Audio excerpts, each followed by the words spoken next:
Samedi 7 décembre 2013. Madame, Messieurs, bonsoir. Merci de votre fidélité. Bienvenue dans ce nouveau numéro de Pulsation Week-end à la une de l'actualité. Des individus identifiés comme des proies du pouvoir ont dispersé à coups de pierre ce samedi la manifestation de l'opposition dans la ville d'Écailles, dans le département du Sud. Une manif ayant à sa tête le sénateur Moïse Jean-Charles. Plusieurs dirigeants et militants politiques avaient fait le déplacement au CAI, dans la troisième ville du pays.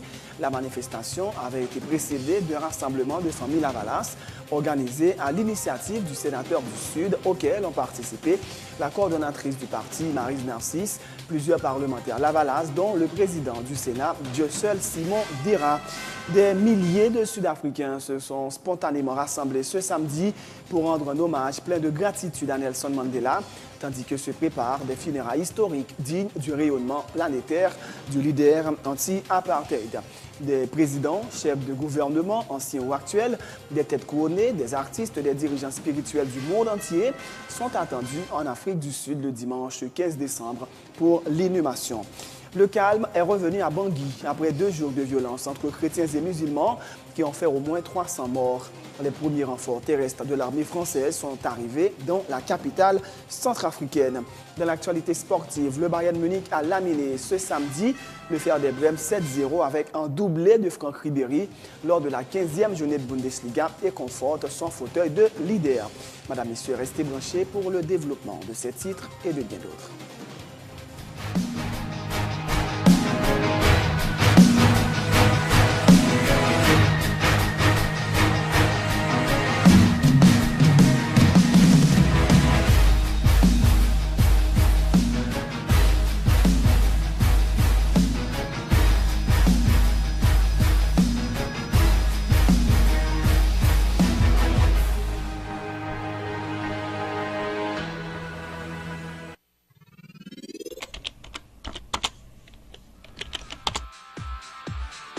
Bienvenue dans cette édition d'Information Pulsation, l'essentiel de l'actualité de la journée. Merci de votre fidélité. Bienvenue dans ce premier numéro de Pulsation Week-end.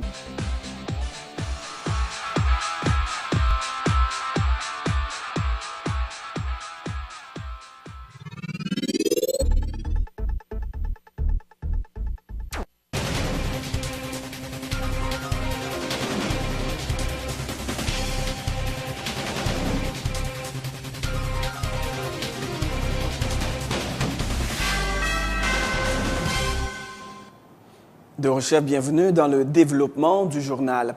Des individus identifiés comme des proies du pouvoir ont dispersé à coups de pierre ce samedi la manifestation de l'opposition dans la ville d'Écailles, dans le département du Sud. Une manif ayant à sa tête le sénateur Moïse Jean-Charles. Des pierres partaient dans tous les sens. Face à cette situation, la police a réagi en lançant des gaz lacrymogènes. Plusieurs dirigeants et militants politiques avaient fait le déplacement dans le Sud ce samedi. La manifestation avait été précédée d'un rassemblement de familles Lavalas organisé à l'initiative du sénateur du Sud, auquel ont participé la coordonnatrice du parti, Maryse Narcisse, plusieurs parlementaires Lavalas, dont le président du Sénat, Dieuseul Simon Dira. Dans un message adressé à la nation à l'occasion de la Noël et du Nouvel An, les membres de la Conférence épiscopale d'Haïti formulent le vœu de paix au peuple haïtien. Monseigneur Quesnel Alphonse, l'évêque auxiliaire de Port-au-Prince, appelle les citoyens et les citoyennes à se faire confiance les uns les autres, car la méfiance constitue, a-t-il dit, une menace pour leur vie et fragilise la société. Un extrait du message de la Conférence épiscopale d'Haïti avec Monseigneur Quesnel Alphonse. Ces dirigeants, femmes et garçons, peuple a voté. Yo doit mériter confiance. Yo doit honnête.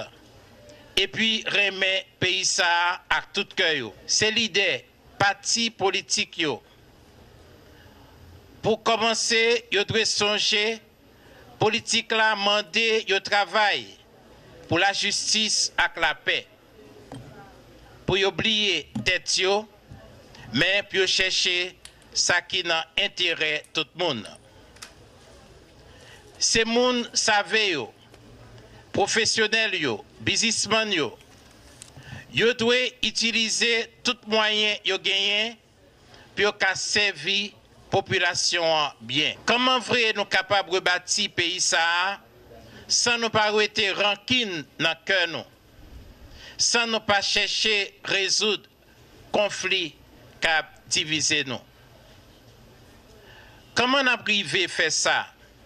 Si nous pas organiser un combat chita par l'étendue pour une capable de comprendre l'autre et puis pour ça qui fait différence nous à tourner une force pour nous. Pour ça qui fait nous pas ouais toute bagaille même genre à tourner une richesse pour nous. Combat chita par l'étendue c'est seule condition pour fête Noël là tourner ça droit hier. Yon fête famille. Yon fête côté youn ak l'autre fait youn. Yon fête côté youn ak l'autre senti yon frère tout bon frère. Combit chita par les temps de ça k'ap bay ancêtres nou yo honneur ak respect. Le ministre des Affaires sociales et du Travail, Charles Jean-Jacques, est attendu mardi au Sénat de la République à l'invitation de la Commission Affaires sociales du Grand Corps. Les discussions porteront sur le rapport des membres du Conseil supérieur des salaires autour du salaire minimum dans les différentes sphères d'activité pour l'exercice fiscal en cours, selon le sénateur Steven Benoît, qui informe que le ministre Jean-Jacques devra se faire accompagner des 9 membres du CSS à cette réunion. Le parlementaire désapprouve les propositions du Conseil supérieur des salaires qui, estime-t-il, viole la loi sur les salaires minimums. Nous-mêmes dans la commission, nous avons écrit ministre Affaires sociales là, nous demandons pour venir avec 9 membres CSS au mardi matin 11h pour nous débattre de rapport là. Parce que pas oublier, loi dit, rapport, recommandation a sorti à travers indice macroéconomique. Moi, l'aime les rapports, je n'ai aucun indice, je n'ai pas comme côté au prouver que la vie a pas cher. Donc, moi, j'ai besoin d'explication.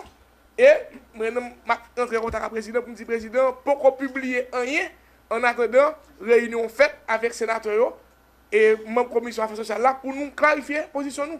Parce que je veux dire, là pour injustice, mais pas ainsi seulement, là pour violation flagrante, loi octobre 2009 là, qui était prévoir le 1er octobre 2012 pour mon factory il y a 300 gouttes. Je veux dire, mais où mon prouve que où mon factory qui a touché 300 gouttes pour 8 heures de travail. Ce qui est fait 300 gouttes, mais 300 gouttes là, c'est après 12-14 heures de travail. Donc, la loi claire, c'est 300 gouttes pour minimum 8 heures de travail. Le directeur général des impôts est déterminé à contraindre les entreprises publiques et privées ayant des dettes envers le fisc à s'acquitter de leurs redevances.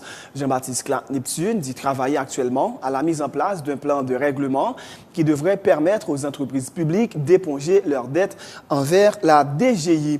Pour ce qui est des entreprises privées, il assure que la loi sur le recouvrement forcé des créances de l'État sera appliquée à la lettre. Deux qualités de créances que nous gagnons là, nous gagnons créances des entreprises privées et créances des entreprises publiques. En ce qui concerne les entreprises publiques là, bon, nous gagnons des négociations que nous avons fait avec eux pour nous capables d'arriver plus ou moins gagner un plan de règlement avec eux pour éponger dettes que nous gagnons vis-à-vis de la Direction générale des impôts. Quant aux entreprises privées, nous gagnons deux catégories d'entreprises. Premièrement, nous avons des entreprises dès la semaine prochaine, peut-être fin et semaine ça là, nous allons à peu près une liste de 300 entreprises qui va paraître sur le journal que nous avons demandé pour passer à la Direction générale des impôts pour affaires les concernant. C'est-à-dire nous demandons, c'est parce que nous avons un problème avec DGI, nous demandons gentiment venir résoudre le problème avec nous. Dans la liste que nous avons publiée précédemment, il y a des gens jusqu'à présent qui n'ont jamais répondre, ça veut dire que yo pas manifesté du tout. Donc moun sa yo n'a pral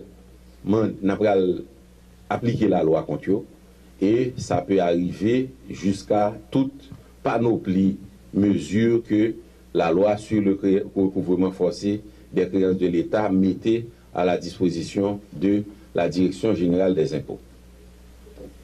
En ce qui concerne et les contribuables qui ne sont pas sous aucune liste. Nous allons voir dans toute entreprise qui a des créances vis-à-vis de l'administration fiscale, nous allons voir des inspecteurs qui pour faire un rappel et qui ont un entretien avec eux. Et à la suite de cet entretien, il y a un procès verbal que inspecteur sa yo adressé. Moun sa yo, dans la mesure où yo manifesté yo, administration a fait un plan de règlement avec yo, dans la mesure où yo pas vle manifester yo, le ça y a obligé de contraindre l'administration pour appliquer la loi sur le recouvrement forcé des créances de l'État. Les préparatifs vont bon train pour l'organisation de la Foire internationale du livre qui aura lieu du 12 au 15 décembre au Palais municipal de Delma. Cette activité sera organisée par la Direction nationale du livre et ses partenaires. Cette foire aura comme invité d'honneur l'écrivain et homme de théâtre à succès haïtien Franck Etienne, dont les ouvrages seront disponibles avec 80% de réduction, a indiqué Franz Carly Jean-Michel, directeur national du livre. Le Venezuela sera également à l'honneur lors de cette manifestation culturelle, a-t-il dit. Normalement, le 3 octobre, nous avons annoncé officiellement que nous allons organiser une foire internationale du livre que nous baptisons FILA. Jeudi, nous venons confirmer qu'effectivement, du 12 au 15 décembre, dans le palais municipal d'Elma, foire là pour le réaliser. Et nous avons gagné comme invité d'honneur Franck Etienne et pays qui a l'honneur, c'est le Venezuela. Tout le bagage est censé faire prêt pour que l'événement soit un succès. Et dans l'occasion ça, nous avons 50% de réduction sur tout livre qui est disponible dans le foire là. Et c'est de concert avec les maisons d'édition et DNL qui consentissent 50% de réduction ça sur le livre. Et spécialement, le livre invité d'honneur là, il a gagné 80% de réduction. C'est de concert avec consentement auteur là et DNL, on a consenti 80% de réduction sur le livre et invité d'honneur là pour que tout le monde qui t'a aimé le livre Franck Etienne, qui n'a jamais joué une occasion de livre Franck Etienne, il a une occasion ça. Et vous êtes ça, on a invité à faire déplacement en grand nombre pour venir acheter le livre Franck Etienne. Plus de ventes d'ouvrages, il y a des activités très intéressantes. Et tout ça qui a pu, je pense que capacité en peu de monde, c'est soirée poétique là que nous avons organisé sur place Boyer et samedi 14 décembre. Donc nous avons demandé tout le monde pour faire des déplacements pour venir participer dans la foire internationale du livre. Pas oublier que le livre c'est connaissance, le livre c'est lumière qui a guidé le monde là. Le poète, dramaturge et homme de théâtre haïtien Franck Etienne salue l'initiative de la Direction nationale du livre et invite la population à participer en grand nombre à cette activité. Franck Etienne fait remarquer qu'à travers les livres et particulièrement la lecture, on peut découvrir l'immensité de l'univers. Mon cher, suffit un pile bagaille pour moi. Le livre est un des chemins, malgré l'ordinateur. Le livre demeure encore un des chemins qui permettent de nous découvrir l'immensité du monde, l'immensité de l'univers, et fait nous découvrir bagaille qui près aussi bien que bagaille qui loin. Donc on va comme ça me battre bravo, me dit là, même si on l'a critiqué parce que il y a une tendance qu'on y a, pas contre c'est parce que yo dit m'occuper trop espace, la musique, là ici l'autre bord, gain que t'a même choisi que c'est à soir malé, moi me connais qu'il aime là et pas soir.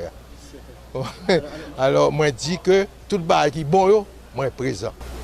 Alors, sur la majorité des livres, il y a une réduction de 50%, mais les moi-même, 80%, ils sont cadeaux liés. Expliquez-nous pour que ça motive, je t'explique premièrement, grand monde. Deuxièmement, grand pile livre là, carrément. Troisièmement, c'est éditeur propre livre. C'est là que je éditer livre que blanc prend livre pour l'éditer. Je ne vais pas faire ça facile, non? Parce que maison d'édition, c'est tout neuf là le besoin. Pour c'est lui-même qui en premier publié le livre. Mais si les livres déjà publiés sont réchauffés, eh bien moi-même, je prends réchauffer mieux. Tout livre moi édité, je prends pour rééditer. Or, ça m'édité, qui l'a carrément en bloc, je vais aller avec eux. Je ne vais pas aller tout parce que c'est un paquet. Sauf si je pendant 4 jours envahi, tout bon vrai. Si on envahi, je prends, eh bien, je prends par exemple le cas de Foukifoura, qui ont œuvre théâtre qui est édité, qui vendent Foukifoura à $25. On ne peut pas être combien l'acheter le jour ça. Il faut 5. Dis non. Il faut 40, leur retirer 40 sur 50 là et $10 l'acheter. Dans la foire internationale du livre, ça, à combien pourcentage de monde capable d'accès à livre? Il peut bénéficier de 80%. C'est-à-dire, il peut ça avec 20% de livre comme là la venir. Et je connais c'est moi seul qui a fait. Organisation hier à Port-au-Prince d'un atelier de travail avec les journalistes dans le cadre de la campagne de sensibilisation contre le VIH-Sida, une initiative de l'association Éviter le VIH et sa transmission avec le support du MSPP et de l'USAID. Cette campagne s'effectue autour du thème « Zéro nouvelle infection, zéro stigmatisation et zéro décès par rapport avec le VIH ». La directrice du projet, Diara Kamara-Racine. Cette activité, comme vous me l'avez demandé, est une activité qui rentre dans le cadre de la célébration de la campagne de la Journée mondiale SIDA. C'est le projet USAID Éviter, comme l'indique son mandat, est là pour accompagner le ministère de la Santé. Donc, il y a une campagne qui est actuellement en train de se dérouler sur le terrain et nous accompagnons le ministère de la Santé dans cette campagne-là. Cette campagne est composée de focus group, de discussions avec les communautés, mais on se disait qu'il était important aussi de discuter avec les médias, un secteur très important dans le cadre de la prévention du VIH-Sida. Notre objectif aujourd'hui, c'est d'avoir zéro nouvelle infection au niveau de Haïti, d'avoir zéro stigmatisation et zéro décès par rapport au VIH-Sida.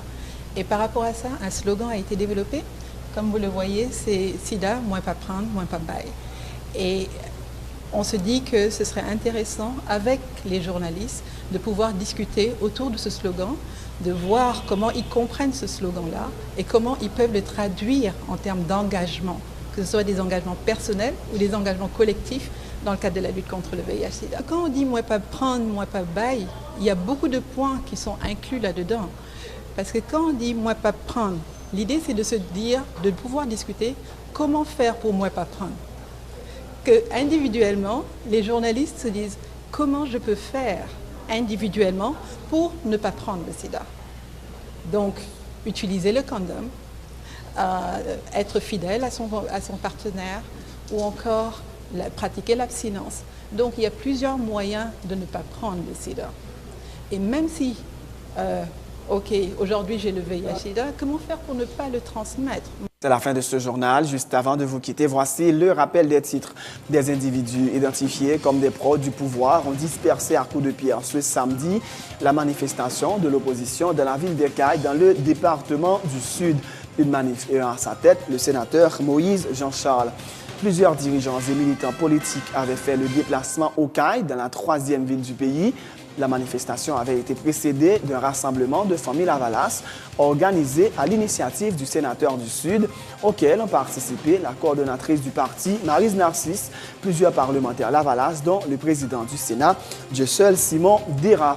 À l'étranger, des milliers de Sud-Africains se sont spontanément rassemblés ce samedi pour rendre un hommage plein de gratitude à Nelson Mandela, tandis que se préparent des funérailles historiques dignes du rayonnement planétaire du leader anti-apartheid. Des présidents, chefs de gouvernement, anciens ou actuels, des têtes couronnées, des artistes, des dirigeants spirituels du monde entier sont attendus en Afrique du Sud le dimanche 15 décembre pour l'inhumation. Le calme est revenu à Bangui après 2 jours de violence entre chrétiens et musulmans qui ont fait au moins 300 morts. Les premiers renforts terrestres de l'armée française sont arrivés dans la capitale centrafricaine. Et dans l'actualité sportive, le Bayern Munich a laminé ce samedi le Werder Brême 7-0 avec un doublé de Franck Ribéry lors de la 15e journée de la Bundesliga et conforte son fauteuil de leader. C'est la fin de ce journal. Merci de l'avoir suivi. Bonne suite de programme sur Télé Pluriel.